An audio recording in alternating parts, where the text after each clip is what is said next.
Hello friend, வணக்கம். இன்றைக்கி ருசியான கத்திரிக்காய் சட்னி தாங்க. இட்லிக்கு சுவையாக இருக்கும், ரொம்ப சுவையாக இருக்கும். பார்த்துக்கிடுங்க. இட்லி, சப்பாத்தி, பூரி எல்லாத்துக்குமே நல்லாயிருக்கும். வாங்க வீடியோக்கெலாம் முதல் சேனலை பார்த்தீங்கன்னா சப்ஸ்கிரைப் பண்ணிக்கோங்க. 2-3 கத்திரிக்காவை அரிஞ்சு உப்பு போட்ட தண்ணிக்குள்ளே போட்டு வச்சிடணும். 1 ஸ்பூன் கடலைப்பருப்பு, 2 தக்காளி, கொஞ்சம் 1 ஸ்பூன் வரமல்லி, பெரிய வெங்காயம், 4 வரமிளகாய், புளி, பூண்டு, இஞ்சி.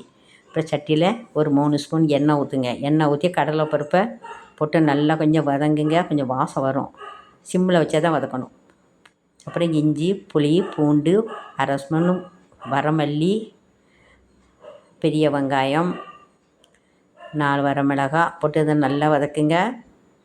அப்புறம் கத்திரிக்காய் அதையும் போட்டு நல்லா வதக்கிட்டு கொஞ்சம் நல்லா வதங்கிடும். உப்பு போடுங்க. உப்பு போட்டால் நல்லா வதங்கிடும் பார்த்துக்கிடுங்க. அதுக்கப்புறம் தக்காளியை போடுங்க. 2 தக்காளி அதை நல்லா வதங்கிட்டு மஞ்சத்தூள் போட்டு நல்லா அதை விட்டு மூடி வச்சுங்க. ஒரு நிமிஷம் அப்படியே சிம்லேயே வச்சுருங்க. நல்லா வதங்கிடும் பார்த்துக்கிடுங்க. இதெல்லாம் நல்லா வதங்கிட்டு இப்போ கருவேப்பிலை போடுங்க. கொஞ்சம் பெருங்காயத்தூள் போட்டுக்கிடுங்க. போட்டுட்டு மல்லி இலை போட்டு ஒரு கிண்டு கிண்டிட்டு இறக்கிடணும். ரொம்ப சுவையாக இருக்கும் இந்த சட்னி. இட்லிக்கலாங்க கணக்கு இல்லாமல் சாப்பிட்லாம். இட்லி அவ்வளோ டேஸ்ட்டாக இருக்கும்.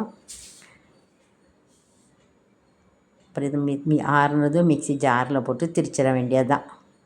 திரிச்சிட்டு கொஞ்சம் தண்ணி ஊற்றிக்கிடுங்க. ஏன்னா ரொம்ப கெட்டியாக இருக்குது பற்றிலாம் கொஞ்சம் தண்ணி ஊற்றி அரைச்சிடுங்க. உப்பெல்லாம் சரியாக இருக்க பார்த்துக்கிடுங்க.